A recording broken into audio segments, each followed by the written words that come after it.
Now, here's an interesting article from thetye.ca. Written, looks like it's written by an academic from University of British Columbia. So it's a bit of a different perspective. It's a longer article, but if you're interested in these things, I do recommend you check it out. Why the Housing Crisis is Really About Globalization. That's the title. Subtitle here: Free Flowing Capital Breaks the Link Between Prices and Local Incomes, and Most of Us Are Shut Out. So it's something that we've talked about a lot on this podcast and on these videos over the years, but it's great to just see a nice succinct summary of some of these thoughts. Here's a quote which I think is important.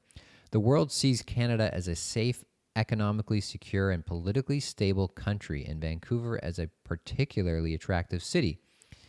Indeed, Canada is among the happiest countries, and Vancouver with Toronto rank among the 10 most livable cities on the planet. This makes the Vancouver property market highly attractive to foreign investors, legitimate and otherwise, so local housing prices now reflect global realities. So he's basically making the point that, look, we have a housing crisis in this country, particularly in Vancouver and Toronto.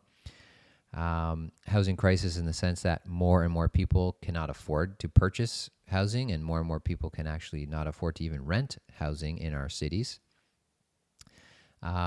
And if we just are looking at it primarily as a housing problem, then we're not going to solve it. We need to understand that this is a symptom of a globalization and a global reality, that people from around the world are looking at Canada and are looking at Vancouver and Toronto in particular to park their money. So as a condo investor, reading articles like this, on the one hand, it's kind of depressing because you think about, the next generation, you think about your kids and people that are coming up behind you, and realizing that a lot of people are just not going to be able to ever purchase property, and some people are not even going to be able to rent homes and condos in our cities, and they're going to have to move and live elsewhere.